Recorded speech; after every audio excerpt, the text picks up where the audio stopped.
శ్రీమాత్రే నమ. జయ గురు దత్తాత్రేయ నమ. ఈ వీడియోలో మనం కుంభరాశి వారికి ఫిబ్రవరి 8 నుంచి 14 మధ్యలో జరిగే వారఫలాలు పరిశీలిద్దాం. ఏదైనా కుంభరాశి వారికి కొద్దిగా వారి యొక్క అదృష్టం అన్నది మారడం జరుగుతుంది. ప్రధానంగా ఈ వారం శుక్రగ్రహ సంచారం, ఇది ఈ రాశి వారికి శుక్రుడు యోగకారకుడు రాశిలో ప్రవేశంతో చాలా కాలంగా దూరమైనటువంటి మీ ఆత్మీయులు తిరిగి మిమ్మల్ని కలుసుకుంటారు. అది స్త్రీలు అవ్వచ్చు, స్త్రీ జాతకం అయితే మగవారు కూడా కావచ్చు. ఏదైనా కుంభరాశిలో ఈ శుక్ర రాహుల కలయిక వల్ల మీరు చాలా కాలం తర్వాత ఆనందంగా సంతోషంగా గడపడం జరుగుతూ ఉంటుంది.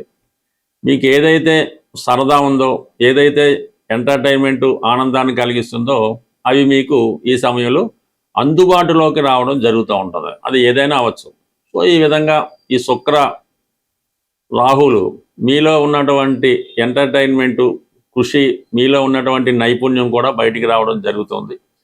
బుధుడు కూడా అక్కడే ఉన్నాడు. అంటే వెరీ టాలెంటెడ్గా ఉంటారు. ఏదో ఒక మిత్ర సమూహంతో కుటుంబ సభ్యులంతా కలిసి ఏదైనా ఒక గ్రాండ్గా ఒక ఫంక్షన్ కానీ పార్టీ కానీ చేసుకోవడం జరుగుతుంది. దానికన్నా ఎక్కువగా చెప్పాలంటే ఒక దైవ సంబంధించిన కార్యక్రమం కానీ ఒక శుభ కార్యక్రమానికి సంబంధించిన దాంట్లో ఎక్కువగా చర్చించుకోవడం, దానికి సంబంధించినటువంటి ఎంటర్టైన్మెంట్ కార్యక్రమాల్లో పాల్గొనడం జరుగుతూ ఉంటుంది. దాండియా అని రకరకాలుగా ఈ మధ్యకాలంలో వివాహానికి ముందు జరిగే వేడుకలు కొన్ని ఉంటాయి కదా, అందులో పాల్గొనే అవకాశం ఉంది. ఎందుకంటే గురువు కూడా మరి వక్రగమనంతో ఈ కుంభరాశిని వీక్షించడం జరుగుతుంది. అంటే మనకి ఇక్కడ ఈ కుంభరాశి మీద అన్ని శుభగ్రహాల ప్రభావం ఉంది. అంటే ఒక పక్క శుక్రుడు, ఒక బుధుడు, అలాగే గురువు వీక్షణ, పరస్పరం కోణ దృష్టి, ఇవన్నీ కూడా ఏదో ఒక శుభకార్యం మీకు జరుగుతూ ఉంటుంది. అక్కడ రాహు ఉండడం వల్ల కొద్దిగా విదేశ సంస్కృతి కూడా ఇప్పుడు మోడరేట్గా దాన్ని ఎంటర్టైన్మెంట్గా మార్చుకోవడం జరుగుతూ ఉంటుంది. ఏదైనా ఒక కాక్టైల్ పార్టీ లాంటివి జరుగుతూ ఉంటాయి అన్నమాట. అంటే ఇది రాహు ప్రభావం వల్ల. బట్ అయినప్పటికీ కూడా ఈ కుంభరాశి వారికి 2 పాపగ్రహాల మధ్య రాశి సంచరిస్తుంది ప్రస్తుతం. అంటే 12వ స్థానంలో కుజుడు, 2వ స్థానంలో శని. ఎప్పుడైతే 2 పాపగ్రహాల మధ్య రాశి పడిందో అది చాలా వరకు బాగా విపరీతమైన మానసిక ఒత్తిడికి గురవుతూ ఉంటారు.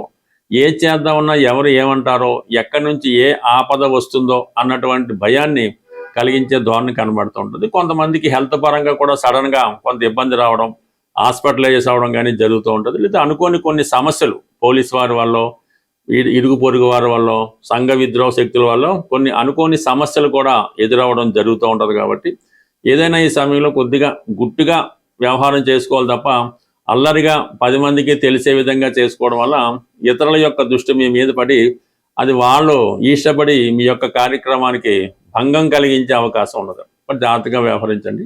12వ స్థానంలో కుజగ్రహ సంచారం అంటే భూములు, స్థిరాస్తుల మీద పెట్టుబడి పెట్టే అవకాశం ఉంటుంది. రవిగ్రహం 12లో ఉండడం వల్ల ఆర్థిక పరంగా ప్రభుత్వ అధికారుల నుంచి ఒత్తిడి ఎక్కువగా ఉంటుంది. ప్రభుత్వానికి చెల్లించినటువంటి ట్యాక్స్లు వగైరా చెల్లించడంలో ఏమాత్రం ఇబ్బంది అయినా వారి నుంచి ఒత్తిడి కూడా రావడం జరుగుతూ ఉంటుంది. అందుకని ఎప్పుడైనా గవర్నమెంట్కి చెల్లించినటువంటి పన్నులు, ట్యాక్స్లు కంపల్సరీగా చెల్లించండి. అలాగే మీరు ఎవరికైనా రుణం చెల్లించవలసి ఉన్నా, అన్నదమ్ములకైనా ఇవ్వాల్సి ఉన్నా, రక్త సంబంధికులకైనా బాకీ ఉన్నా, కొన్ని రుణాలు ఏమైనా మిగిలిపోయి ఉన్నా అవి కంప్లీట్గా తీర్చివేసే ప్రయత్నంలో కొంతవరకు సక్సెస్ అయ్యే అవకాశం ఉంది. బట్ ఏదైనా కుటుంబ విషయాల్లో శని భగవానుడు ఉండడం వల్ల బయట ఎంత ఆనందంగా గౌరవంగా ఉన్నా వ్యక్తిగతంగా కొంత చికాకు కనబడుతూ ఉంటుంది. వృత్తిరీత్యా కష్టానికి తగ్గ ప్రతిఫలం పొందలేకపోవడం, ఎక్కువ మంది కుటుంబ సభ్యులు మీ మీద ఆధారపడడం, ఇవన్నీ కూడా మీకు యొక్క కుటుంబ సమస్యలు ఎక్కువ వల్ల బాగా మానసిక అశాంతికి గురవుతూ ఉంటారు. బట్ ఏదైనా వృత్తిరీత్యా మీరు ఎక్కువగా కష్టపడవలసి ఉంటుంది. కొన్ని సందర్భాల్లో కుటుంబానికి దూరంగా వెళ్ళి అక్కడ జీవనోపాధి పొందవలసి ఉంటుంది. బట్ మీరు అక్కడ ఎంత ఇబ్బందులు పడినా ఇక్కడ ఉన్నటువంటి కుటుంబానికి వాళ్ళకి ఎటువంటి ఇబ్బంది లేకుండా చాలా వరకు నెమ్మదిగా ప్రోగ్రెస్ వైపు వెళ్తుంది. కాబట్టి తిరిగి పోగొట్టుకున్న కొంత అమూల్యమైనటువంటి సమయాన్ని కానీ, ఉద్యోగాన్ని కానీ, వ్యక్తులను కానీ తిరిగి పొందడంలో నెమ్మదిగా మీ యొక్క ప్రయత్నాలు నెరవేరుతాయి. అయితే మీరు చేయవలసిందల్లా చాలా ఓర్పుగా, సహనంగా వ్యవహరించవలసి ఉంటుంది. అటు కుటుంబ సభ్యులతో కానీ, వృత్తిపరంగా ఎదుర్కొన్న సమస్యల్లో చాలా ఓర్పుగా ఉన్నప్పుడు మాత్రమే మీరు ఈ సమస్యల నుంచి బయటపడగలరు. ఏమాత్రం ఆవేశపడినా, తొందరపడినా తిరిగి మళ్ళా మొదటిగా ఇబ్బంది వచ్చే అవకాశం ఉంది. కాబట్టి ఖచ్చితంగా సహనంతో వ్యవహరించండి. నెమ్మది నెమ్మదిగా ఎంత గొప్ప సమస్య అయినా దానికి అదే సాల్వ్ అవుతుంది. ఈ వారంలో ప్రధానంగా శని త్రయోదశి 14వ తారీఖున శని త్రయోదశి రావడం జరిగింది. ఆ మన్నాడు 15వ తారీఖున మహాశివరాత్రి కాబట్టి ఏదైనా ఈ సకల రాసుల వారు కూడా జీవితంలో మళ్ళా తిరిగి పుంజుకోవాలంటే ఈ ప్రధానంగా ఈ 2 రోజులు మరి మన శని త్రయోదశి రోజు ఏదైనా శని క్షేత్రాన్ని దర్శించడం, ఏదో మన మందవిల్లని అని కొన్ని శని క్షేత్రాలు దర్శించి అక్కడ పూజ చేయించుకోవచ్చు.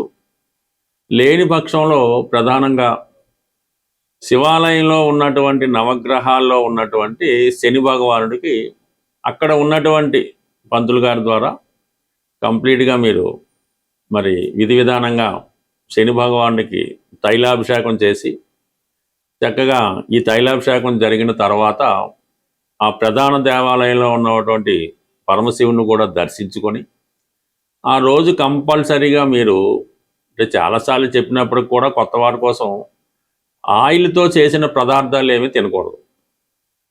అది ఆ రోజంతా నియమంగా ఏదో ఫ్రూట్స్ పళ్ళు వాటి తింటూ మరి అదే మర్నాడు కూడా మహాశివరాత్రి గొప్ప అదృష్టం కాబట్టి మహాశివరాత్రి రోజు మరి ఆ పరమశివుని దర్శించుకొని వీలైతే మారేడు దళాలతో కనీసం ఒక్క మారేడు దళమైనా పర్వాలేదు, ఆ మారేడు దళంతో మరి పరమశివుని యొక్క అర్పించి నమస్కరించుకొని ఆ రోజు కూడా విధి విధానంగా మీరు పవిత్రంగా భగవంతుడికి దగ్గరగా ఉండడం వల్ల జీవితంలో ఆ మర్నాడు నుంచి చాలా గొప్ప మార్పు అన్నది రావడం జరుగుతూ ఉంటుంది.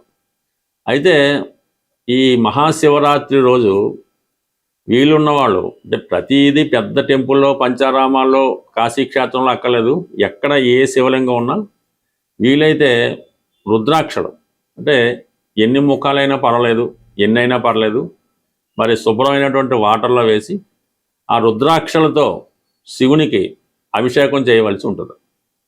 ఈ అభిషేకం చేసిన తర్వాత ఆ రుద్రాక్షల్ని అంటే మీ బంధువులు కానీ మీరు కానీ ఎవరు కానీ అది అదే రోజు మెడలో ధరించడం వల్ల కూడా శని భగవాను నుంచి వచ్చే ఇబ్బందుల నుంచి కంప్లీట్గా మీరు బయటపడడం జరుగుతూ ఉంటుంది. అంటే ఒక విధంగా ఈ రుద్రాక్ష ధరించడం వల్ల మీలో ఉన్నటువంటి కోపం అంటే బాగా తగ్గిపోతుంటుంది, చాలా ఓర్పుగా సహనంగా ప్రవర్తిస్తూ ఉంటారు. ఆటోమేటిక్గా మీకు ధనాకర్షణ పెరుగుతూ ఉంటుంది, ముఖంలో ఒక విధంగా గ్లో పెరుగుతూ ఉంటుంది, ఒక గౌరవమైనటువంటి హోదా కలుగుతూ ఉంటుంది.